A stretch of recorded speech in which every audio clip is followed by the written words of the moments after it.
Në këtë edicion do të ndiqni.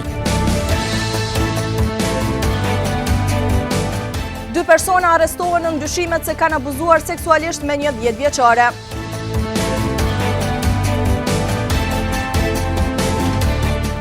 Banorët e fshatit Gërçin vazhdojnë të kenë mungesë të ujit të pishëm. Mirëmbrëma, po fillojmë edicionin e lajmeve qendrore këtu në televizionin Syri. Një ngjarje rënd ka ndodhur në Gjakov. Në polici është raportuar se një vajzë 10 vjeçare është keqpërdorur seksualisht. Lidhur me këtë rast janë arrestuar 2 persona. Një vajzë 10 vjeçare raportohet se është keqpërdorur seksualisht nga disa persona në Gjakov. Lidhur me këtë rast, tashmë janë arrestuar 2 persona, përfshirë edhe nënën e të miturës, e cila dyshohet për veprën penale, keqtrajtim apo braktisje e fëmijës. Viktima dyshohet se është abuzuar e dhunuar nga persona të panjohur në lokacione të ndryshme, dhe për këtë rast, bashkëpunëtor kryesor dyshohet të jetë nëna e saj, dhe një person tjetër rreth moshës 36 vjeçar i cili dyshohet se ka dhunuar viktimen. Sipas raportit të policisë, thuaj kështu. Viktima femër, fëmijë, gjatë dëgjimit policor në prezencën e aktorëve të nevojshëm ka treguar se ishte abuzuar dhe dhunuar nga persona të panjohur në lokacione të ndryshme. Lidhur me rastin janë arrestuar 2 persona, një femër dhe një moshkull të moshës madhore, mbi dyshimin se janë të përfshirë në rast. Veprimet e nevojshme hetimore janë kryer në koordinim me prokurorin e shtetit, me vendimin e të cilit të dyshuarit janë ndaluar në mbajtje, si dhe është iniciuar rast keqtrajtim apo braktisje e fëmijës dhe dhunim. Ndërkaq në raportin e siguruar nga prokuroria themelore në Gjakov thuaj se 2 persone janë të ndaluar për 48 orë, njëri për veprën penale dhunim, ndërkaq personi tjetër për keqtrajtim dhe braktisje të fëmijës. Ndaj të njëjtëve brenda afatit ligjor është parashtruar kërkesa për caktimin e masës së paraburgimit. Prokurori i shtetit ka urdhëruar ndërmarrjen e të gjitha veprimeve hetimore që të zbardhen rrethanat e këtij rasti. Një aksident trafiku ka ndodhur sot rreth orës 12 në rrugën Gaspër Karaçi, nga ku shkaktuan vetëm dëme materiale. Ekipet relevante dolën në vend të ngjarjes dhe rasti po vazhdon të hetohet. Në rrugën Gaspër Karaçi në Gjakov ka ndodhur aksident në komunikacion ku një makinë është ndeshur me një vetur të këthorit nga Kroacia. Sipas dëshmitarëve nuk ka të lënduar në njerëz, ndërsa makina e qytetarit është dëmtuar në pjesën e përparme. Këthori nuk ka pranuar të jap shpjegime për aksidentin, ndërsa burimet tona në policinë e Kosovës në Gjakov thonë se aksidenti ka ndodhur si pasojë e pakujdesis së ngasjes të automjetit Dacia. Në policinë e Kosovës thonë se ndaj përgjegjësit të aksidentit do të ndiqen procedura ligjore. Në një rrugë të paralagjës Dardania, banorët ankohen për vozitje me shpejtësi teje të lartë nga qytetarët tjerë. Ata kërkojnë zgjidhje nga organet kompetente, pasi që thonë se po ndjehen shumë të rrezikuar. Rruga dëshmore të Dujakës në paralagjën Dardania është bërë vështirë e qarkullueshme për banorët sepse ngasja e veturave me shpejtësi të madhe ka bërë që ata të ndjehen të rrezikuar. Pashk Nua, banor afër rrugës, thotë se ai nuk ndjet as pak i sigurt kur kalon aty. Kemi probleme shumë të mëdha. Nuk i ka 2 vjet që shtrukja rrugë asfalt, plus minus dikun, pigrajnë shumë shpejt kerrave. Për 2 vjet 4 kerra si kanë bërë dar këtu. Vjetë në prill kom qenë këtu, në anën e kundër të kom pas parkuru kerrin. Kur kom dalë prej kerrit, ma këshin prish. Pigrajnë me shpejtësijat mëdha. Edhe Gjevdet Mulaj, banor tjetër i lagjës, shprehet i shqetësuar për ngasjen e shpejtë të veturave në lagje. Me të vërtetë këtu ka pengesa shumë mëdha në komunikacion, vini grajnë shumë kerrë shpejt. Edhe po kisha lutur kryetarët komunës që të na bëni zgjidhje për pengesat e udhëtimit, edhe në pak me nalë shpejtësinë. Banorët kërkojnë nga institucionet që të jenë më shumë prezent në këtë pjesë dhe thonë se këtu nevojiten dhe pengesa për ngadalësimin e shpejtësive të veturave, apo ndonjë zgjidhje tjetër relevante që mund t'ju jepte fund këtij shqetësimi të tyre. Një problem tjetër me të cilin përballen disa banor tjerë të Gjakovës, më konkretisht të fshatit Gërçin, është mungesa ujit të pishëm. Ata thonë se për këtë shkak po kanë pengesa të shumta në jetën e tyre të përditshme. Banorët e fshatit Gërqin ende vazhdojnë të përballen me mungesën e ujit të pijes. Sfiden me mungesën e ujit, këta e kanë të përditshme. Miftar Gjuraj, njëri nga banorët e këtoshëm, pohon se kjo situatë nga dita në ditë po bëhet edhe më e vështirë. Për ujë, do më primas lufte, asnjëherë s'kem pas të mjaftueshëm. Disa e nëra kanë rregullu, kanë asnjë na thonë se nuk ka pas probleme më. Që 2 muaj ditë në ora kanë nol. Në orë të mbroma, po në ora 7-8 e kanë nol, dhe në mëngjes, në ora 7 mëngjes. Në ora 7 mëngjes kem pas disa orë, për shembull 2-3 orë kena pas, prap o nol. Po e kem pas si farë si reduktim më konë, dhe kem pas ujë. Tërmon që tash vakti më pas ujë, ta më mjaftueshëm tash nuk kemi. Tash që 2 javë ditë nuk dim kur vjen, as kur shohet, as kur shënësh. Sa shqetësuese për ju, me qenë se uji është i domosdoshëm?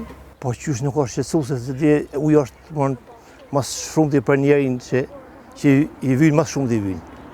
Jo me la, me pasru endë, jo mu pasru vetë, jo teshet, jo gjitha. Që të një mas shumë t'i për shto. A kur si ma heret kem pas. Ta nuk di ku o foj, qysh o foj, këta i din. Ta që i bojnë këto punë, i bojnë. As nuk o marrë vesh ma këkon heq. Unë halas një njëri që duli që o marrë vesh me një lagje, ose me një mahallë. Mungesa e ujit të pijes po ju shkakton shpenzime edhe nxënësve, të cilët janë të detyruar ta blejnë atë. Në nalet ujë shpesh, për shembull na morëm ka një shishe ujë gjithë, edhe na pim asa ne s'ka ujë për më pi, duhet më ble gjithë. Kjo situatë është e shqetësuese dhe vijon prej vitesh duke vështirësuar edhe mirëqenjen e banorëve të fshatit, të cilët asnjëherë nuk e kuptuan se pse kjo situatë po vazhdon të mbetet e njëjtë. Mbesim në fshatin Gërqin dhe ndjekim një fermer i cili ka shumë vite që merret me këtë veprimtari. I njëjti thotë se në vazhdimsi ka pasur përkrahje nga institucionet, por se shpreson që këto ndihma të rritën, pasi deri më tani nuk kanë qenë të mjaftueshme. Fermieri Taf Sylmeta i thotë se si vjet kanë hasur në vështirësi me pranimin e grurit për arsye të cilësisë së dobët. Subvencioni përfitojmë, çdo vit gati, fitojmë, mirë nuk o keq. Po hala nuk e ka dhënë krejt, premtimet jenë, viti u afru, miellet kërkon nuk e në qitë në krejt sa duhet, ne kanë qitë përfasisht shumë, po do jo. Ne kanë lyp do grunit e do plenet e kimi dërzu, presim që ato të realizohen. Ndërkaq sa i përket subvencioneve, Sylmeta i thotë që ka ende premtime që nuk i ka përmbushur qeveria. Suket si vjet që nuk u bon gruni, shka u bon dhe kemi dërzu, imi shku me dërzu, nuk ja ka mëllëngjia. Kështu imi detyru me quna për mëllin tjerë, po me një ra me shumë poshtë. Theksojmë që fermerët vazhdimisht kanë bërë thirrje që të rritet mbështetja institucionale sa i përket subvencioneve. Në kuadër të aktiviteteve për muajin sensibilizues ndaj kancerit të gjirit, struktura gruas për vetëvendosje dhe rinia për vetëvendosje në Gjakov kanë zhvilluar një aktivitet sensibilizues. Titulli i kësaj kampanje ishte Zbulimi i hershëm shpëton jetë. Në muajin e ndërgjegjësimit për sëmundjen e kancerit të gjirit, gratë për vetëvendosje në bashkëpunim me rininë e vetëvendosjes në Gjakov organizuan kampanjë vëdësuese me motën Zbulimi i hershëm shpëton jetë. Kryetarja e gruas në lëvizjen vetëvendosje Afërdita Kusari Kumnova thotë se me zbulimin e hershëm të sëmundjes së kancerit të gjirit, 90% të rasteve rezultojnë të suksesshme.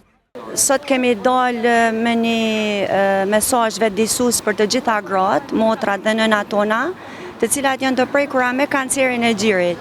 Edhe ato që nuk janë të prekura, një mesazh joni për të gjitha është edhe pse nuk kanë ndonjë shenjë ose diçka, mirë është të shkojnë të bëjnë një vizitë mamografin, edhe pse shumica e grave shihet që po ngurojnë, po me këto mesazhe vetëdijsuese sot që ju shpërndajmë të gjitha grave që kaluan këtu, e pam që është shumë e nevojshme që ato të vetëdijsohen dhe ta bëjnë një vizitë, sepse në shumë raste, në qoftë se parandalohen me herët, do të kenë sukses deri 90% për shërim të suksesshëm.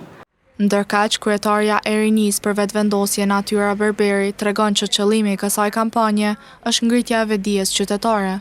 Qëllimi kryesor është që sot do pak me kriju një atmosferë pak më pozitive të qytetarët, përveç kësaj edhe mi përcjell mesazhin e kontrollës më të shpeshtë për gratë në mënyrë që me pas diagnostifikim sa më të hershëm të kancerit, sepse diagnostifikimi i hershëm shpëton jetë. Këtë kampanjë e kanë mirëpritur edhe qytetarët. Shumë të mirëpritura, me të vërtetë se ka shumë gra që s'janë fort as të informuar dhe nuk i marrin për bazë këto. Është mirë mi vedisu, mi aktivizu. Aktivitetet të tilla janë mbajtur që nga fillimi këtij muaji me qëllim të mbështetjes për të gjitha gratë e prekura nga kjo sëmundje. Mbesim tek tema njëjtë, në qendrën e mamografisë në Gjakovë është rritur dukshëm numri grave të interesuara për të kryer mamografin. Nga aty thanë se që nga fillimi muajit tetor deri më tani janë kryer 88 mamografi. Në qendrën ku kryhen mamografit në Gjakovë, nga data 2 tetore deri më sot janë paraqitur 88 gra të interesuara për këtë shërbim. Nga aty për mediumin ton thanë se ky numër paraqet rritje krahasuar me vitin e kaluar. Radiologu Dr. Borim Polloshka thotë se mamografia është proces i domosdoshëm për të gjitha gratë. Mamografia është një metodë radiografike, është bazike për detektimin e ndryshimeve në gjie. Është metodë e cila aplikohet në gjithë botën, mirë po është edhe metodë e cila kombinohet me metoda tjera në momentin kur shohim ndryshime në gjie. Dhe fillon prej moshës 40 vjeçare për gratë që shkon në formë screeningut. Për gratë cilat kanë ndryshime të mëhershme ose anamnezë pozitive familjare mund të aplikohet dhe prej moshës 35 vjeçare. Nga ajo qendër u tha se vetëdijësimi është në rritje dhe se terminet për të bërë mamografi janë deri në fund të muajit dhjetor, edhe pse kapacitetet për leximin e mamografisë janë shumë të vogla. Ndryshe mamografia luan një rol mjaft të rëndësishëm, pasi që bërja e hershme e saj ndihmon në zbulimin e sëmundjes. Infarkti akut i miokardit është komponenti kyç i ngarkesës së sëmundjeve kardiovaskulare. Kardiologu Lulzim Brovina thotë se në këto raste kemi të bëjmë me një mbyllje të arterjes. Për këto dhe informacione tjera rreth kësaj sëmundje, ndjekim materialin në vazhdim. Infarkti akut i miokardit është kompetenti kyç i ngarkesës së sëmundjeve kardiovaskulare. Kardiologu Lulzim Brovina thotë se në këto raste kemi të bëjmë një mbyllje të arterjes. Infarkti akut i miokardit është mbyllja e arterjes e cila furnizon pjesën e miokardit gjegjes dhe për arsye të mbylljes së arterjes, muskuli në mënyrë graduale fillon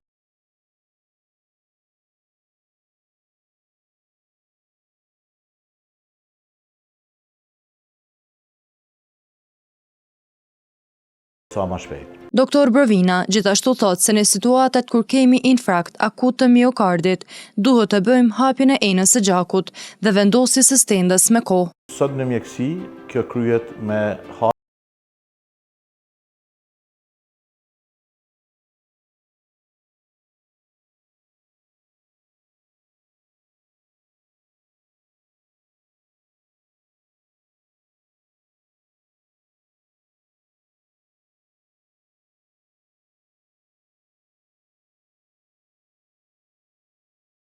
kanë probleme të kësaj natyre, është shumë e rëndësishme që sa më shpejt të arrijë në qendrën mjekësore dhe në asnjë mënyrë nuk duhet të kalojë 90 minutë nga koha kur ka filluar dhimbja.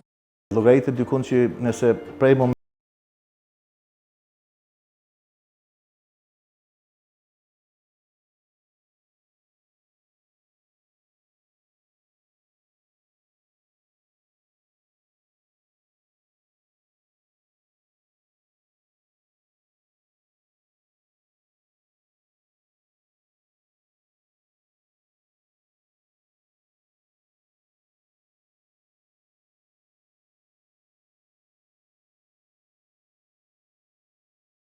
kohën.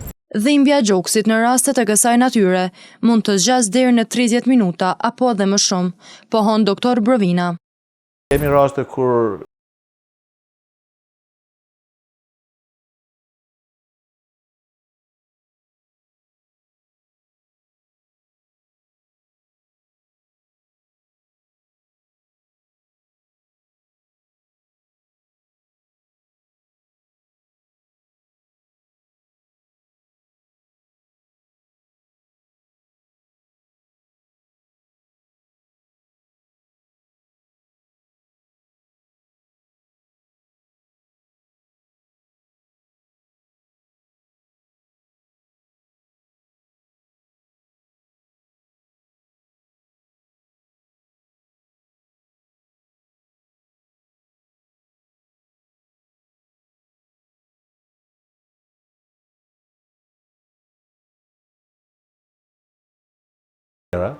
qoftë ato muskuloskeletore apo psiqike, ankthi, frika, ngarkesat e tepërta psiqike. Ndërkaq, sa i përket faktorëve të rrezikut, kardiologu Brovina thotë se ato ndahen në dy grupe të mëdha.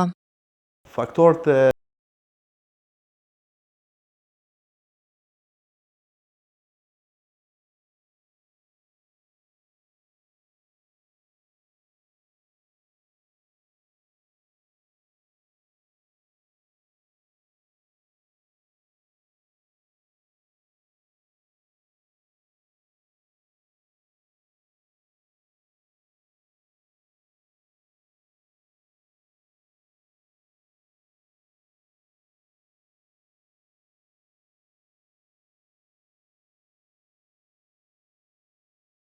Dhembja gjoksit, ndjenja e frikës së vdekjes së shpejtë janë disa nga simptomat e kësaj sëmundje. manifestimet e infarktit janë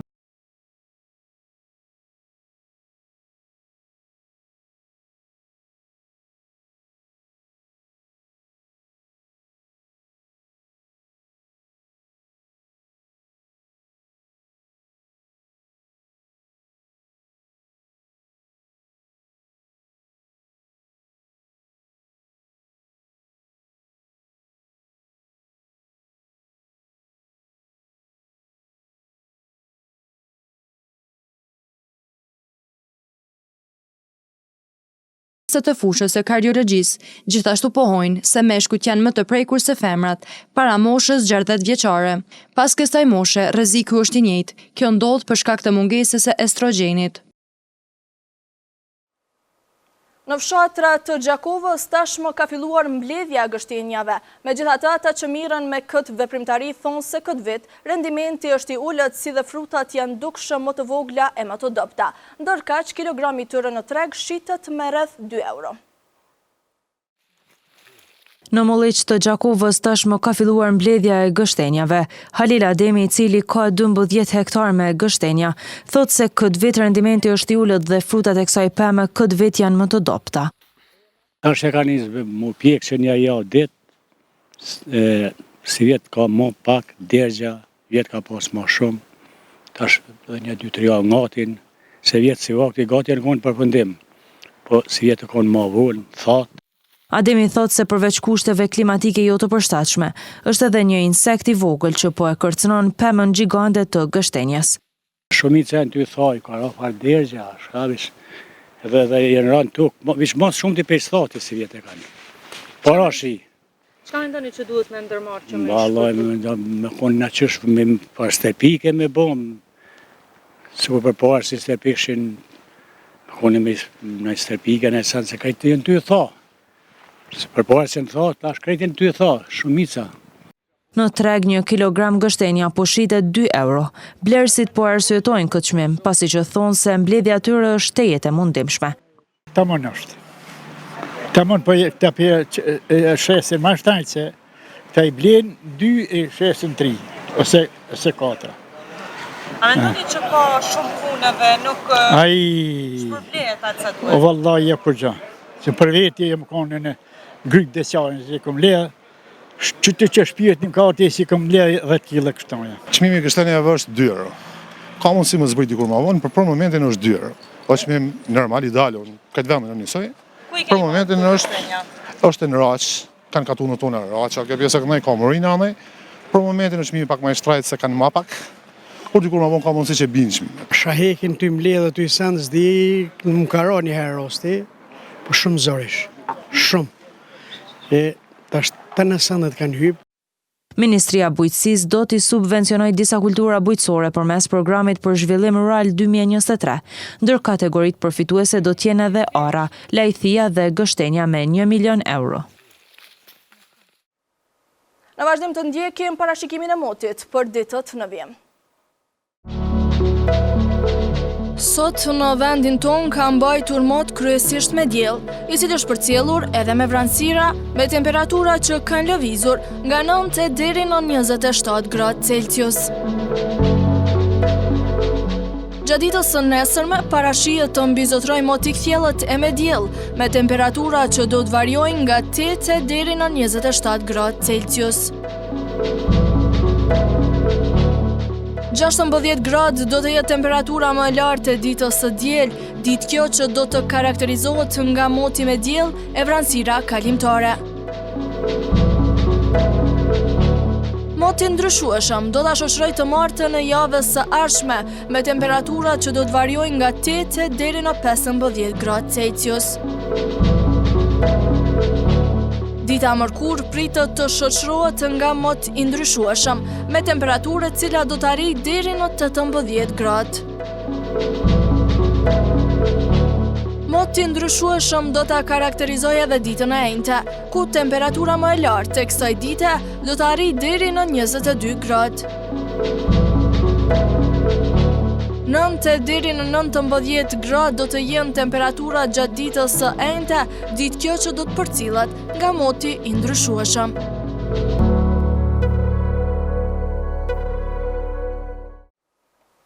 Për fund ndjekje më kryetituj të këtij edicioni.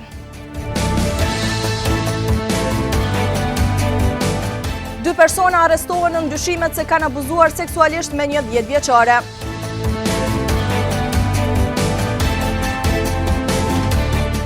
Banorët e fshatit Gërçim vazhdojnë të kenë mungesë të ujit të pishëm.